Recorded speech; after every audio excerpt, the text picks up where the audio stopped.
The wind is getting colder, the streets are getting brighter, and the rains are getting stronger.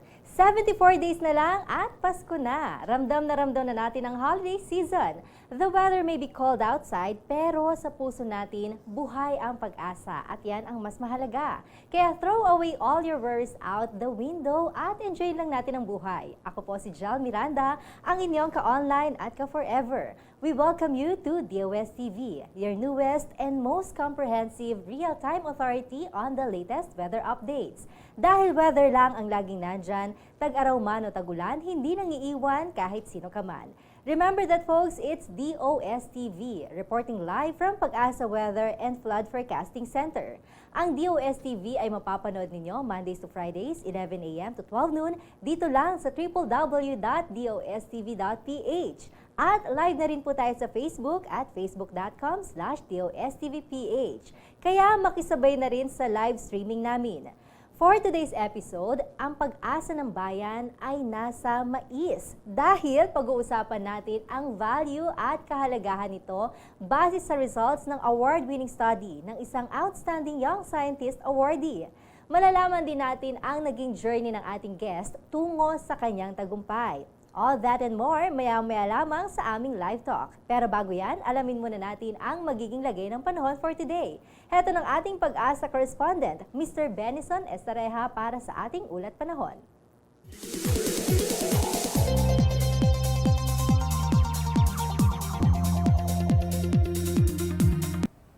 Thank you, Ms. Jel. Good morning sa iyo at good morning din sa ating mga viewers ng DOStv. Ngayong araw po ng Miyerkules, meron tayong namomonitor na dalawang weather system sa paligid ng ating kalupaan.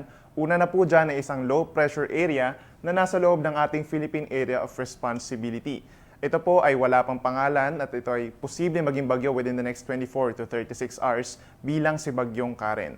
Ito po ay huling namataan kaninang alas 4 na ng umaga sa layong 560 kilometers, silangan ng Borongan City, Eastern Samar at malaki nga ang tsansa na ito yung maging bagyo pagdating ng araw ng Huwebes. Samantala, meron naman tayong minomonitor na isa pa ring low pressure area na malapit doon sa pinanggalingan ni Bagyong Airy. At ito ay nasa layong more than 500 kilometers sa kanluran naman ng Southern Luzon at mababa ang tsansa na ito'y pumasok sa ating Philippine Area of Responsibility. At ito'y considered as a tropical depression by the Japan Meteorological Agency at mababa rin ang tsansa na ito'y mag-enhance ng habagat dito sa western section ng Luzon. Pumunta muna tayo sa ating weather system or weather forecast for Luzon. Kung mapapansin po natin, maaliwalas naman sa ngayon ang panahon dito sa may northern and central Luzon at maging dito sa Metro Manila, kahit papano nakakaranas tayo ng maaraw na panahon ngayong umaga. Pagdating naman sa may Aurora at gayon din dito sa Quezon Province at dito rin sa Bicol Region at sa may pating Mimaropa, saan po ang maulap na kalangitan dahil sa tinatawag na Intertropical Convergence Zone or ITCC. Aasahan nila yung mahina hanggang katamtamang mga pag-ulan na may kasama ng mga pagkidlat pagkulog. At pagdating naman dito nga sa Metro Manila sa natitirang bahagi ng Luzon, meron pa ring aasahan ng mga isolated rain showers or thunderstorms, mas madalas po pagdating ng hapon hanggang gabi. Dumako po tayo sa ating agwat ng temperatura sa Luzon. For Metro Manila, tinatayang agwat ng temperatura 24 hanggang 32 degrees Celsius. Dito naman sa Baguio, mas lumamig pa, 15 hanggang 24 degrees Celsius. Sa Tagaytay naman, 23 hanggang 29 degrees Celsius. And then finally sa Puerto Princesa, 25 hanggang 32 degrees Celsius. Dumako naman po tayo sa Visayas and Mindanao.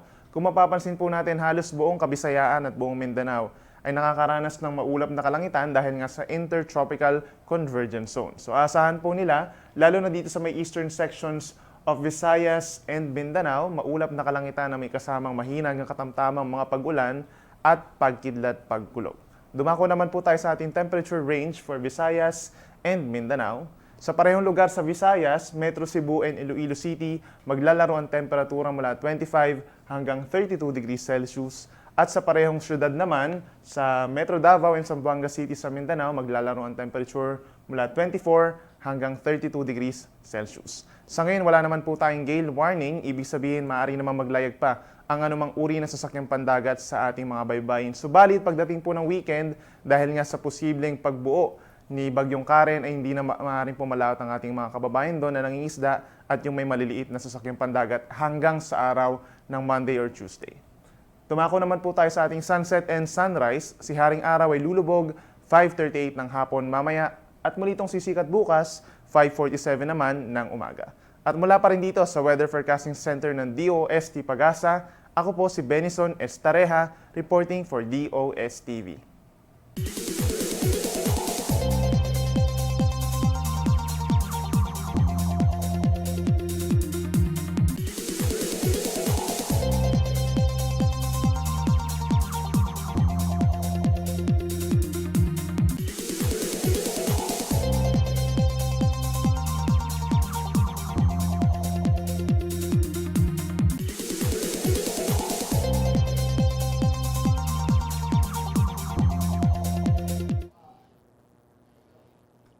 And for exclusive content na dito nyo lang sa DOSTv makikita, here's Miss Sonia Serrano for our flood and water level advisory.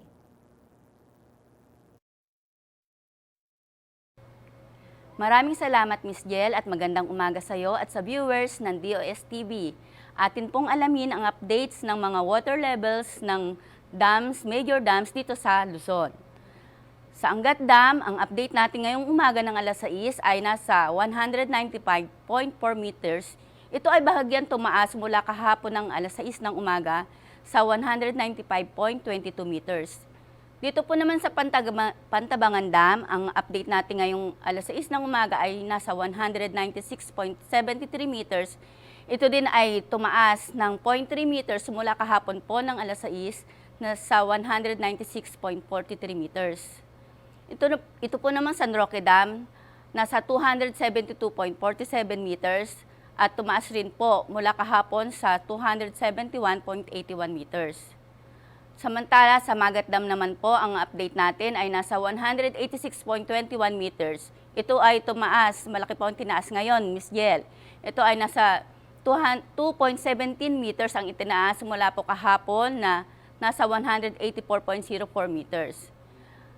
Nag-issue naman po tayo ng GFA dito sa CAR, Region 1, Region 3, Region 4A, Region 4B, Region 6, Western Visayas po yun, at ARM, Region 9, Region 10, at Region 11 sa Mindanao. Mula po dito sa Main Operation Center ng Flood Forecasting and Warning ng DOST Pag-asa, ako po si Sonia Serrano, nag-uulat para sa DOSTv.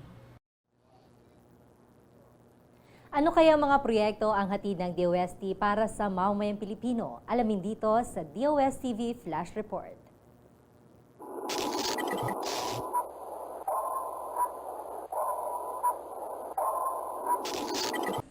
A Korean company will soon export processed cuttlefish bone gamit ang technology ng Forest Products Research and Development Institute of the Department of Science and Technology.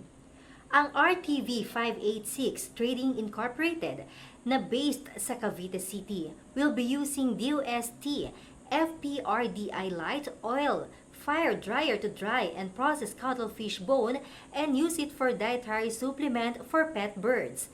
The Korean company is set to start drying operations soon in order to meet the initial order of 2 tons of dried cuttlefish bone from a client in the United Kingdom. Sa Barangay Santo Niño sa Viraca, Tanduanes ay mayroong isang negosyong sumisikat dahil sa produktong pili. Ito ay ang Belen's pinatamis na pili at iba pa na pag-aari ng mag-asawang Evelyn at Salvador Bonifacio. Sa pagnenegosyo ay hindi nakaiwas ang mag-asawang Belen at Salvador sa mga problema dulot ng kawalan ng makabagong kagamitan at kakulangan sa trabahador. Subalit ang Belen's pinatamis na pili ay lalong umarangkada nang makakuha ng tulong mula sa Small Enterprise Technology Upgrading Program o SETUP ng Department of Science and Technology. Sa pamamagitan ng SETUP ay nagkaroon ng iba't ibang modernong kagamitan na pangproduksyon ang Belen's na naging dahilan ng pag-arangkada ng produksyon. Dahil dito, mula sa 30,000 pesos ng puhunan ay lumaki na sa 1.3 million pesos at mula sa gross sales na 7,500 pesos kada buwan ay pumalo na sa 276,000 pesos kada buwan. At ang tauhan ng Belen's ay naragdagan ng 4 na manggagawa. Nadagdagan din ng mga bagong produkto ang Belen's tulad ng Molido Canned Squash, sweet potato molido at pili pulp chips. Sa kasalukuyan, ang Belen's pinatamis na pili ay nagpoproseso ng 20 to 100 kilos kada linggo ng pili kernel at 30 kilos kada linggo ng potato flour at iba pang sangkap. Sa kasalukuyan, ang Belen's pinatamis na pili at iba pa ay ang pinakamalaking producer ng pili products sa Catanduanes. Itinalaga din ng Small and Medium Enterprise Development Council ang Belen's bilang consolidator ng mga iba't ibang produktong gawa sa Catanduanes. Kaya sa sipag, tiyaga at tulong ng siyensya at teknolohiya, ang kalakal ay uunlad at ang buhay ng ating mga kababayan ay gaganda.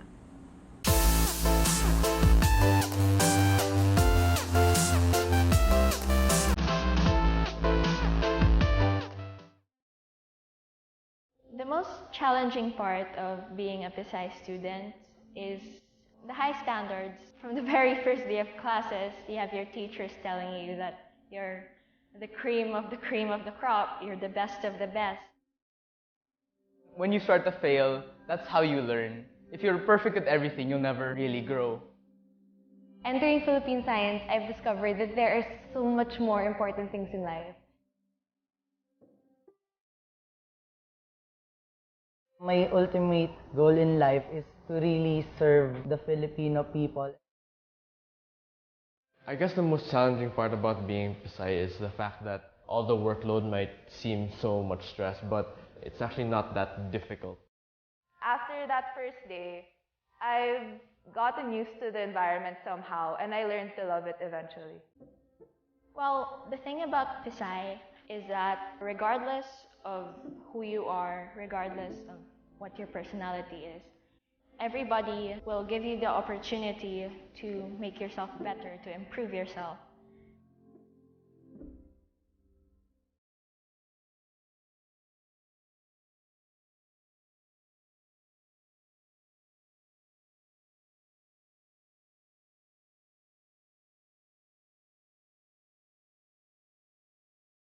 Philippine Science High School has changed my life in so many ways. And I guess that's what defines PSI. It's the fact that it's something else, it's something different. The country relies on you to be future leaders, and wow, that's just really scary. They should serve the nation and do their responsibility as a student to study hard, provided that they learn at the same time they enjoy. Teaching the gifted is a challenging task. You always push yourself to the limits. Although after everything is said and done, after you've completed all these requirements, all these projects, passed and maybe failed all these tests, there's always this sense of fulfillment by the end of the year. And I guess it makes all the hard work worth it.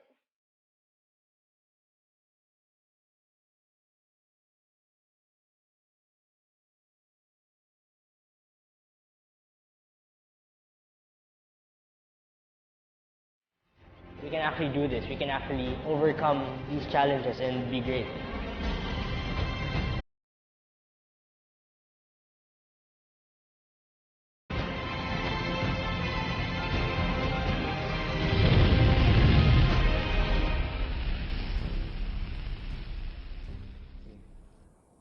During the first meeting of the year, I usually discuss the value of being a scholar. Because most PSI students feel that they are entitled, that they are scholars of the nation. But I think it's the other way around. That they should serve the nation and do their responsibility as a student to study hard and to do well in academics, provided that they learn at the same time they enjoy. My favorite classroom activities would have to be when our teachers make us play games in class. They give us these games so that we can learn the lesson, but in a fun way and in a way that everyone will understand. Teaching the gifted is a challenging task. You always push yourself to the limits. To sum it up, PSI made me more game to do things, more willing to go out and just experience as much as I can. My best experience as a PSHS scholar was when they sent me to Taiwan to participate in an international science fair. It was really interesting to talk to all the different people from all over the world with different projects and different backgrounds, and I really learned a lot from them. PSI taught me that not everything is going to be easy, not everything is going to be laid out to you. You have to work hard for it, and Also, you have to learn from your mistakes. For one, students have a limitless potential. Failing students are part and parcels of a teacher's experience. We try to get to understand the reasons behind their failures. We never give up on them. Student-teacher relationships here in Pasay is very casual. You can talk to them about anything and everything, not just about academics. Philippine science has taught me what is really important in life, which is serving and finding your purpose and moving and acting because of that purpose. This school offers a lot of possibilities for your future. It's just a really good place to spend your high school years. I am a scholar. I'm a scholar. I am a scholar. I am a scholar. Scholar of Scholar. I'm a scholar of Philippine science. The Philippine science. Philippine Science. I am a scholar of Philippine Science High School. I am a scholar of Philippine Science High School. Philippine Science High School. Science High School. I'm a scholar of Philippine Science High School.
Rice is considered as the staple food nating mga Pilipino.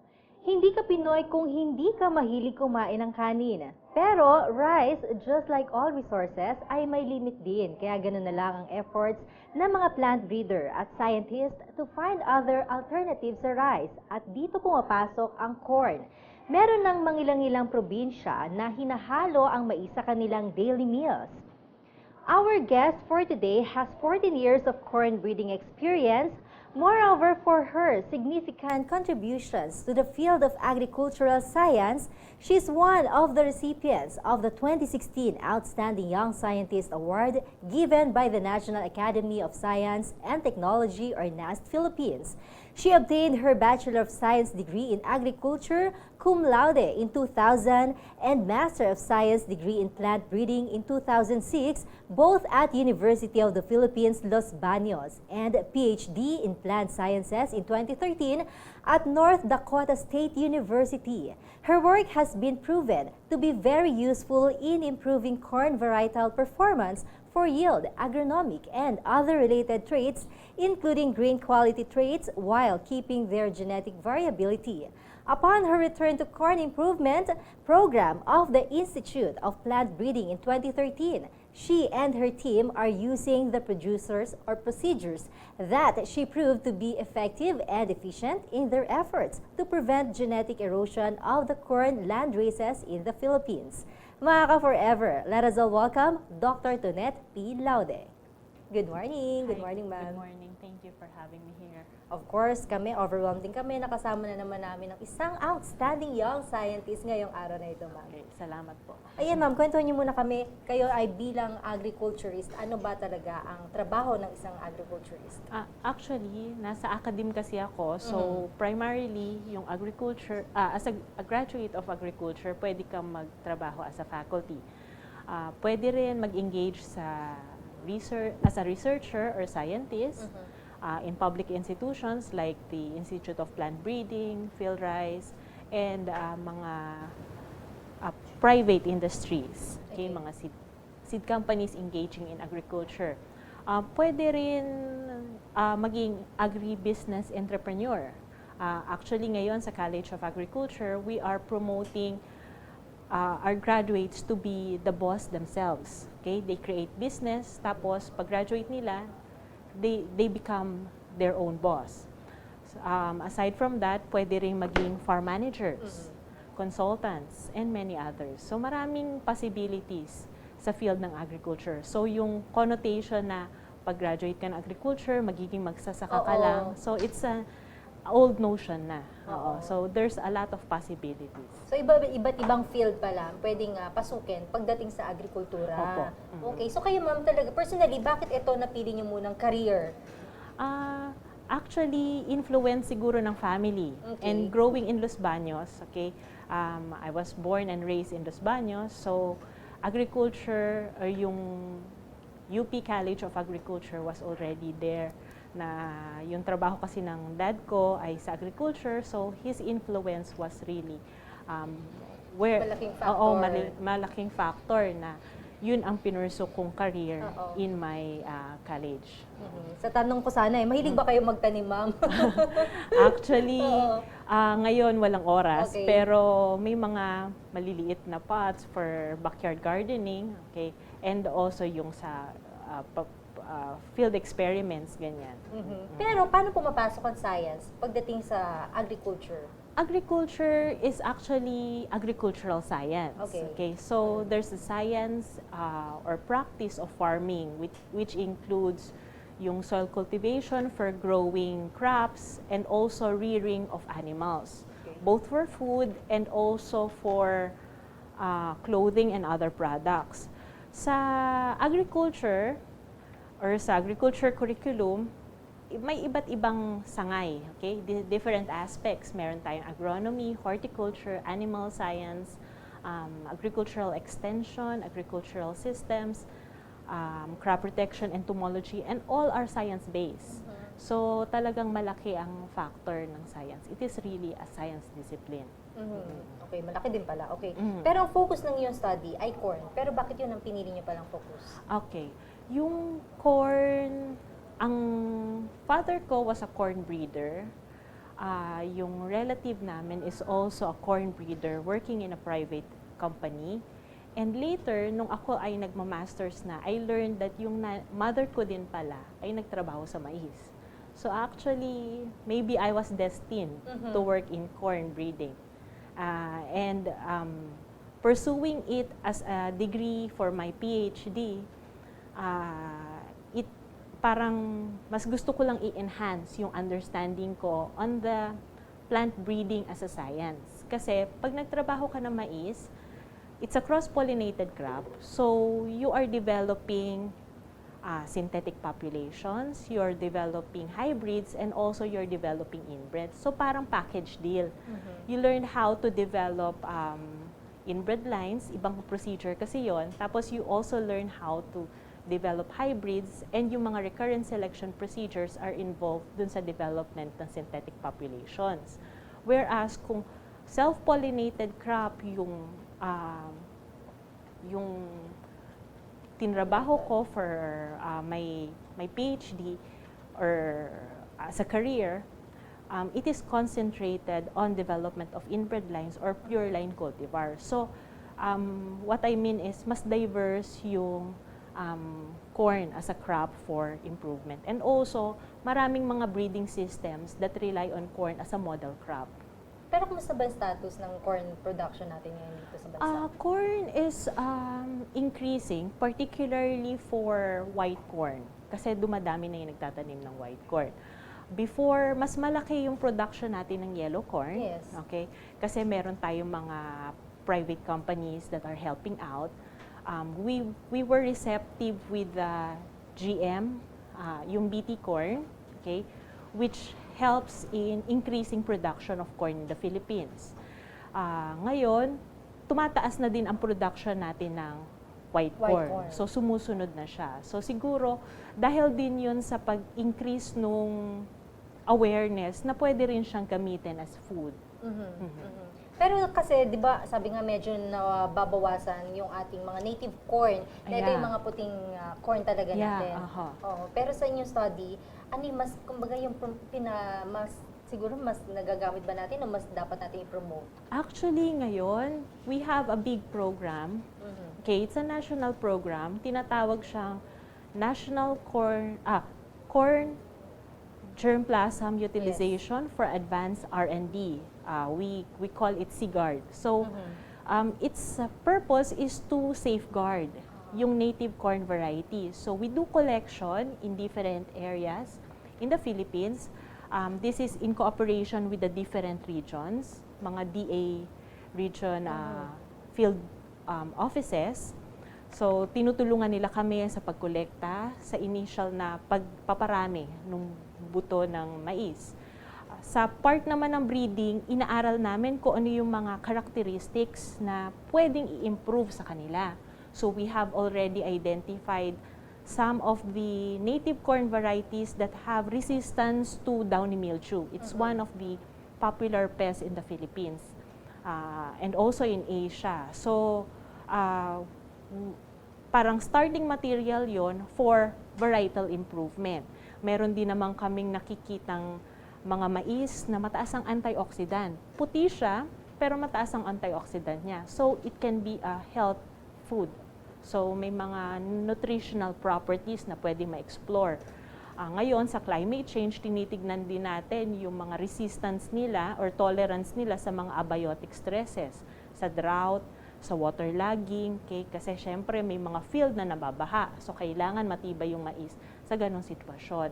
And dahil itong mga native corn ay tinanim siya sa mga areas na hindi ganun talagang kaproductive, so nakaka-develop siya ng mga adaptive traits na under that condition, na nakaka-cope up siya under that environment. Okay. So, ganun ba yun, ma'am? Ibig sabihin, depende sa area ng pinagtatamnan, yung nagiging produkto, yung kinalalabasan o nagiging epekto ng halimbawa na isang makaka-epekto po yun.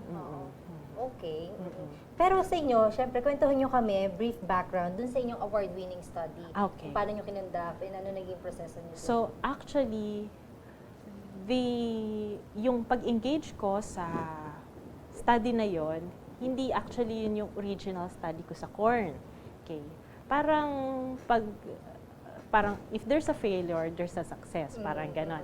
So, initially, when I was, my venture with corn started when I was starting with my master's. I was hired as a graduate research assistant to do a project on development of corn germplasm with adequate resistance sa bacterial stalk rot and fungal ear rot.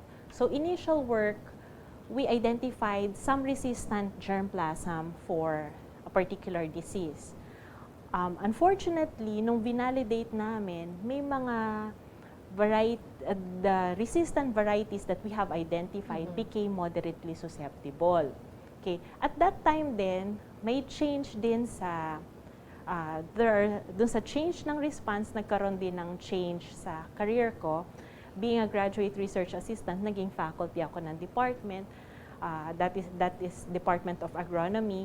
Tapos, nagkaroon din ako ng change of advisor and nagbago din yung research ko. So actually, yung new advisor ko was working on a group of corn materials, tinatawag nating quality protein maize. This came from CIMMYT, okay, CIMMYT Mexico, that is the International Center for Wheat and Corn Improvement.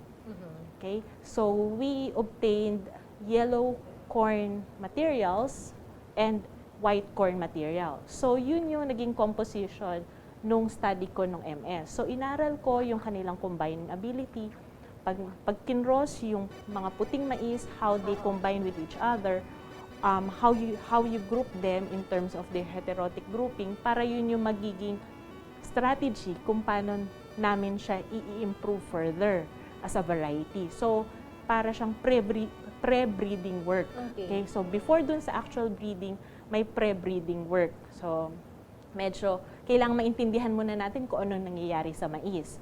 Ngayon, dun sa pag-aaral na yon, na-identify namin yung isang high-yielding synthetic, white synthetic population. Ito yung ang pangalan niya ay Obatanpa. Okay? So actually, itong Obatanpa, siya yung naging IPB var 6 na ngayon is commercially utilized as and being promoted as rice corn grit mix as a complement, a staple for rice. Okay, so yun ay very initial study pa lang noon. That was, I finished the research in 2006, tapos yung variety was released in 2008. Okay, so that is the major impact of that. So yung understanding namin sa genetics nung mais help identify a superior variety with good protein quality that can alleviate the nutritional status of the Filipinos. So talaga, pwedeng maging alternative sa rice? Oo, alternative. Okay. Actually, tinatawag namin siyang complement. Complement? Oo. Okay. Kasi you can still eat rice. Hindi mo talaga, as Filipinos, talagang... Kanin pa rin. Oo, kanin pa rin. Okay, pero para lang ma-solve yung problem natin on rice, yung sa importation ng rice, maging rice self-sufficient country tayo, ang advocacy namin is, what if we replace a certain portion of the rice, okay, by promoting it as a complement to rice. So, baka yung proportion na yon will make us rice self-sufficient country. Okay, so ang idea is para mga 20% ang rice importation natin. So, kung mapalitan natin yung ginagamit nating palay or bigas ng mais by 20%, we can claim that we are rice self-sufficient country. Pero ma'am, magkaiba ang nutritional value ng yellow corn and white corn? Magkaiba in the sense that yellow corn has, kasi yung kulay niyang dilaw, has beta-carotene. Okay. Pero in terms do sa protein quality, pareha sila. Actually, mas high yielding ang yellow corn. Kaso, yung pwede rin kainin ng yellow corn. But we mainly produce yellow corn for feeds. So, patuka sa manok. Okay? So, parang pag kumain ka nung yellow na mais, parang parang hindi siya ganun kapalatable kasi you already know na pakain siya sa it's a feed. Feeds, yes. So yun, kaya pinopromote yung white corn. Sabi nga daw mas mababa ang sugar level or glycemic index. Glycemic index ng white corn. Yes, oo. Kaya maganda siya as yung meron nga kaming slogan, mais at pampapawis kontra diabetes. Wow, ang ganda nun, no?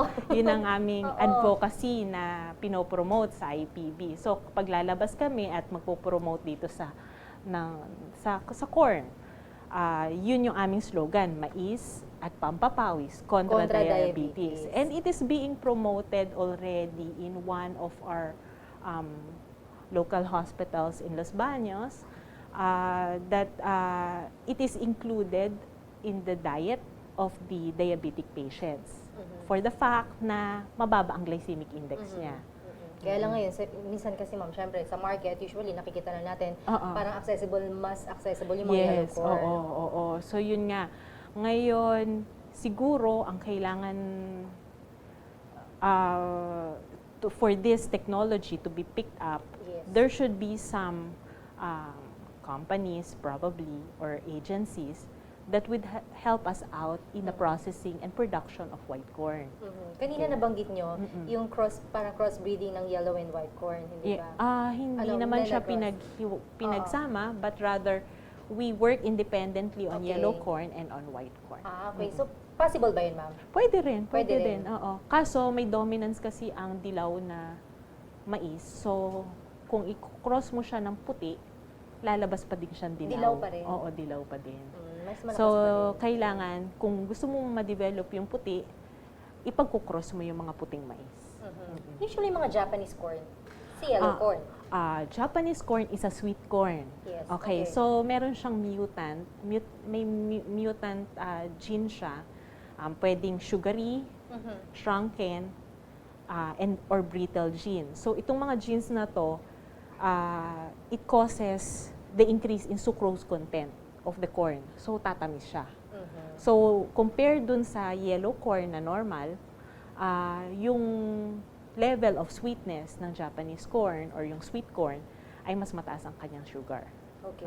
So after na-conduct niyo yung study niyo, any other implications nito, syempre when it comes to the national development naman? Actually, after I finished my master's, the Livestock Research Division of Picard DOST commissioned us to come up with a proposal or a project on the development of QPM varieties, quality protein maize yung QPM, for livestock feed.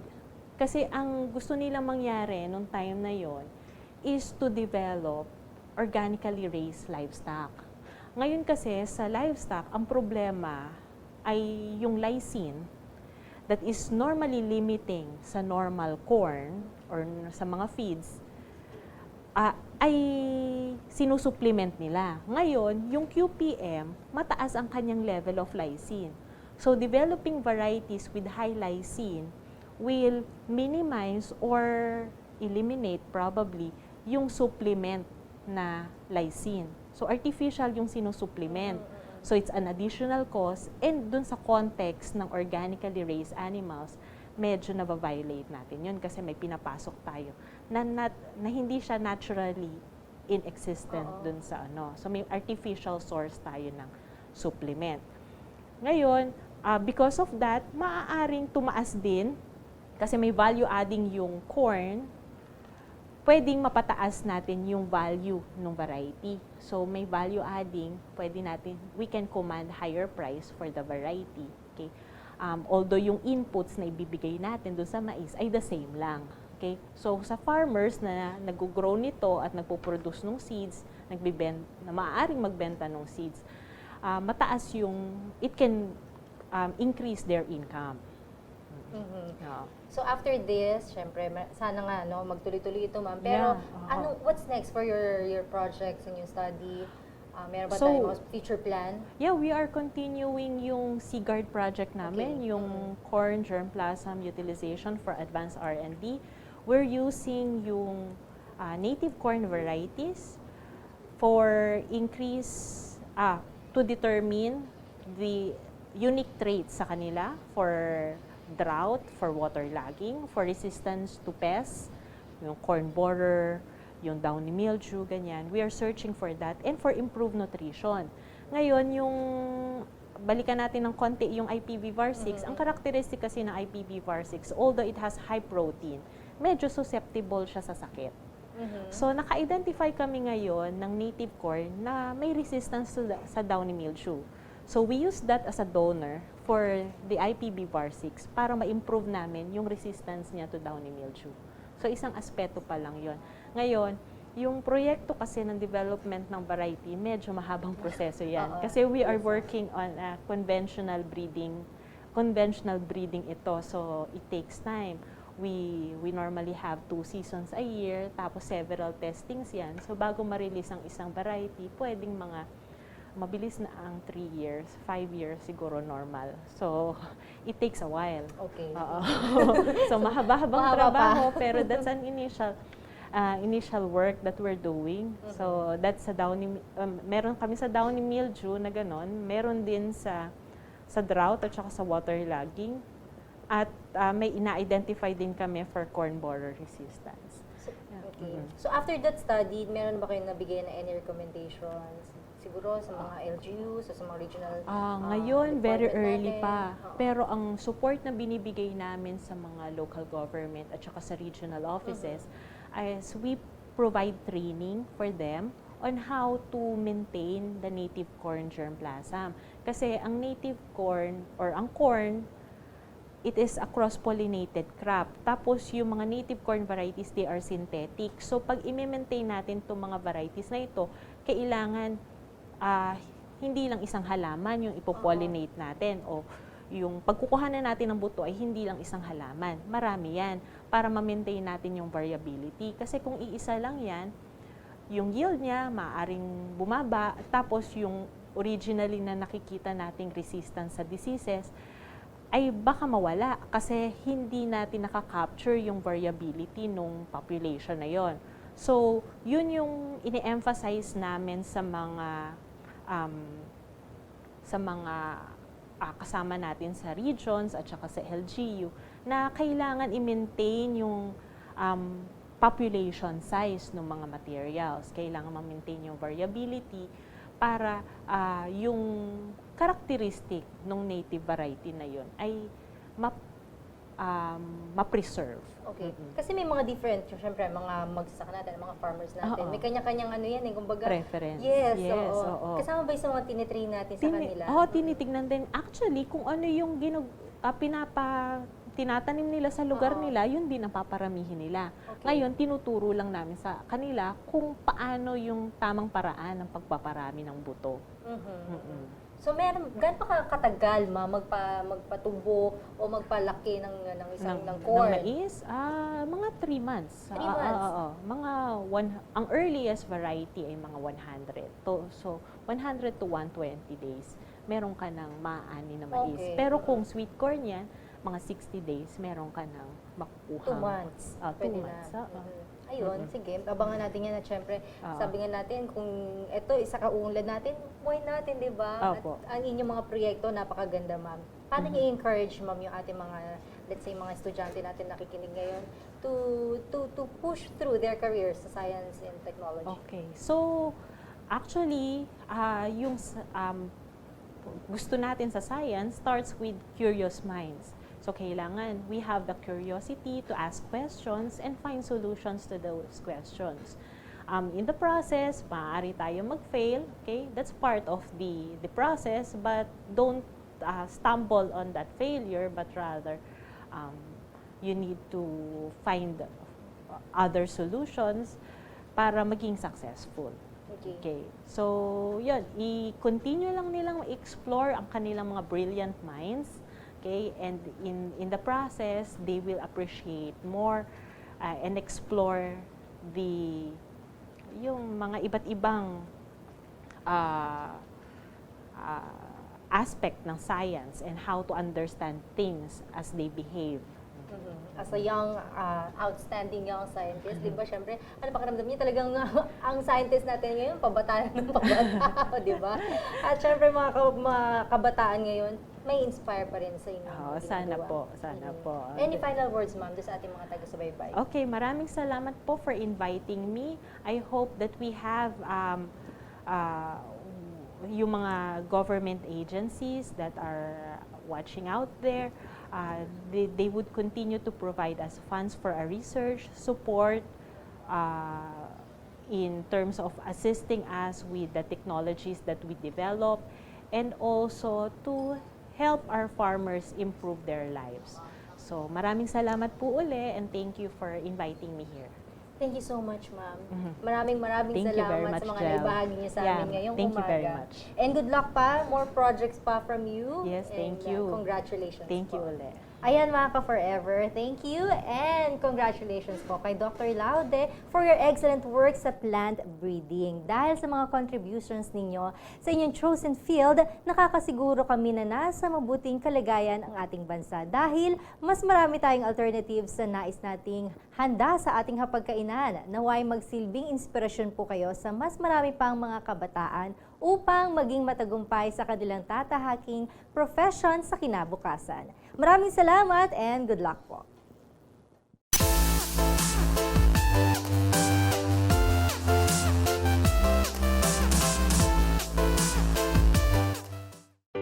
This is Juan. Juan is a maker of wood furniture. He wants to sell his home and office furniture productions. This is Kate. Kate's a new homeowner.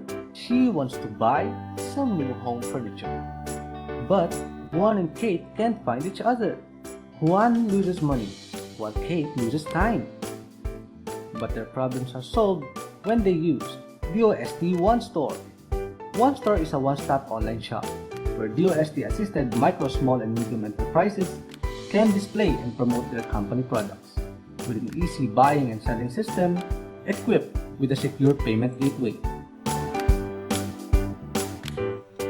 One Store provides a user-friendly marketing facility for MSMEs,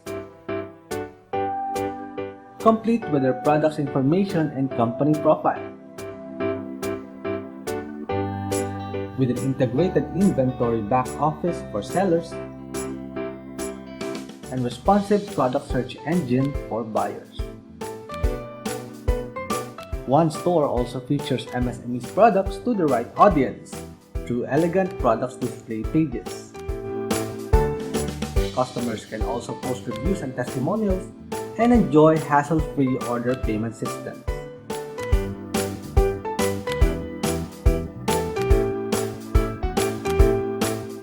In One Store, Kate finds One's products and One gets the money from Kate, bringing quality products to your doorstep. Department of Science and Technology, One Store.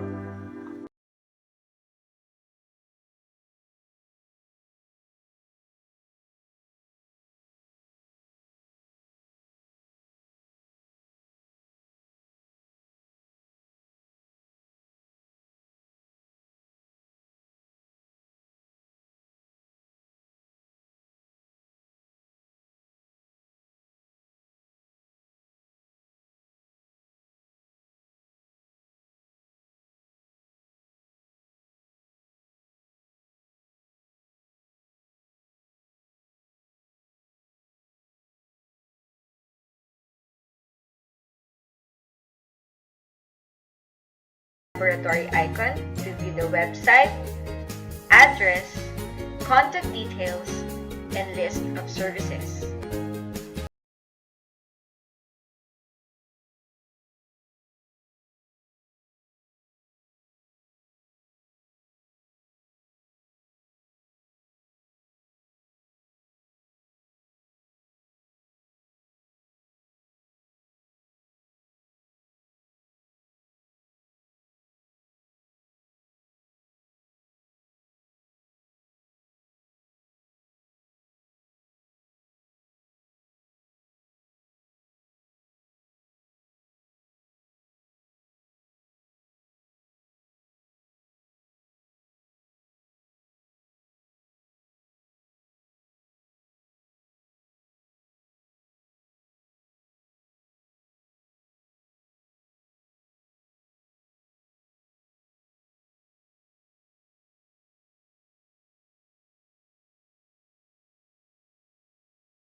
Status of your technical service request, just key in your TSR number and your passcode.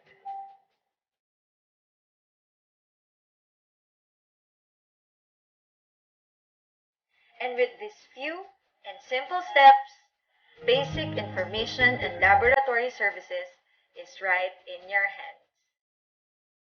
The OneLab Customer Portal, your gateway to laboratory services at a single access point.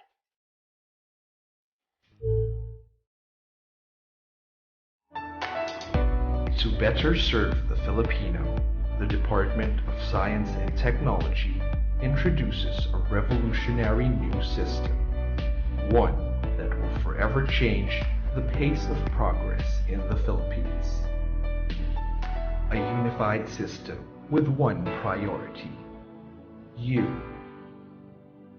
Your trust, confidence, and satisfaction will forever remain the DOST's primary concern. A unified system with one promise: commitment, our continuous and unwavering desire to deliver timely and convenient services easily accessible and available to the public. A unified system with one mission: excellence, to produce results with accuracy and precision with a level of quality that only the DOST can provide. A unified system driven by one principle: integrity, the guarantee of standardized services and fees conducted with honesty, transparency, and accountability.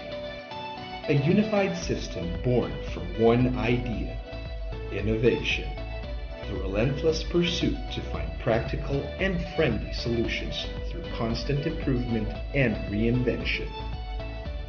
A system designed to bring us together as one nation, to bridge the gap and provide answers through teamwork, bring the Filipino towards a better future. One system, one nation. This is One Lab.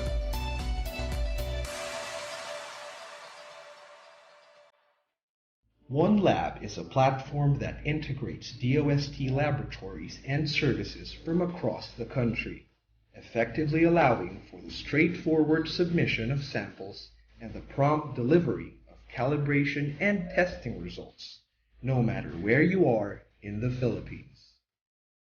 Here's how One Lab works. Step 1. Submit your samples to the nearest DOST lab.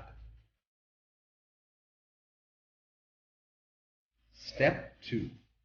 The receiving officer checks the system for a lab that can best process your request if the receiving lab cannot.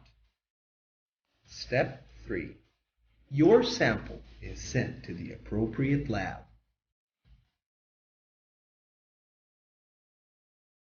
Step 4. The testing lab conducts the necessary tests or calibrations and uploads the results to the receiving lab. Step 5. Claim your results personally or have them sent to you via your preferred method: email, snail mail, fax. If you think about it, there's only one step you need to remember, and that's step 1. Submit your sample and leave the rest to us. One system that brings together one nation.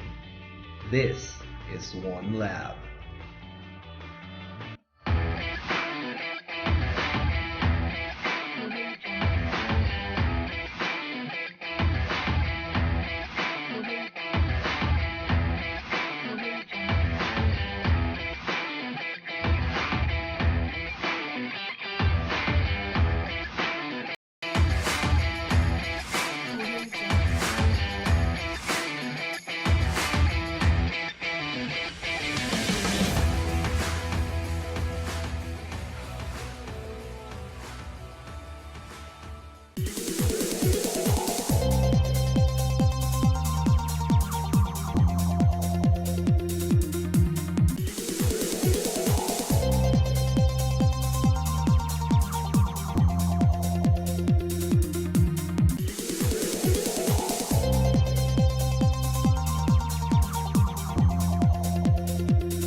Sa kabila ng pagiging isang agricultural country natin ay hindi pa rin maipagkakaila na marami pa rin tayong kinakaharap na problema pagdating sa ating food safety. Ngunit sa tulong ng ating mga bayani sa larangan ng agham at teknolohiya, partikular na kay Dr. Tonette Laude at ang ating mga plant breeder ay patuloy ang pag-aaral upang patuloy ang produksyon ng pagkain sa ating bansa at sa buong mundo. Nakakasiguro tayo o kami na nasa mabuting kalagayan ng ating bansa dahil mas marami tayong alternative at complementary foods na siguradong magpapabusog at magpapalusog sa ating mga Pilipino. Maraming salamat po at mabuhay kayo! And that's it for today. Salamat po kay Dr. Laude at sa lahat ng plant breeders ng bansa natin. Bukas, ibang topic na naman ang pag-uusapan natin, kaya patuloy lang sa panonood sa DOSTv. Kahit anumang panahon ang dumating, babalik kami, kaya nood lang 11 a.m. to 12 noon, Mondays to Fridays. You can visit our webpage at www.dostv.ph and subscribe to our YouTube channel, www.dostv.ph/YouTube, or follow our Twitter and Instagram page, DOSTVPH. And like our Facebook page, facebook.com/DOSTVPH. Kaya click na at mag-login para lagi tayong magkasama. Samantala, nais muna namin batiin ang ating taga-subaybay na si Mr. Alan Lugarta Nuevo at ang lahat ng mga nasa probinsya ng Masbate. Maraming salamat po sa inyong pagtutok at ingat po kayo lagi dyan. At syempre, bago kami tuluyang magpaalam, nais muna naming batiin of course ang aming Creative Director, Direk Henry Burgos, at ang aming Technical Director, Direk CJ Valeria, ng happy birthday po sa inyong dalawa. At syempre, wala man kaming material na may hahandog sa inyong dalawa. Hangal pa rin namin, talagang walang material. Of course, ang prayers namin sa inyong dalawa, good health and more blessings pa kasama ninyong family. At syempre, lahat tayo sama-sama pa rin sa pagtataguyod ng DOSTv. Your DOSTv family loves you so much. At sa mga future pang projects natin, magkakasama pa rin tayo sa magagandang projects ng DOSTv. Okay, mga ka-forever, dahil forever o dahil weather lang ang laging nandyan, taga-Romano, Tagulan, hindi nang iiwan kahit sino ka man. Kami po ang DOSTv na laging nandyan, may bagyo man, kulog o kidlat, hindi namin kayo iiwan. Dahil laging tandaan, weather is forever.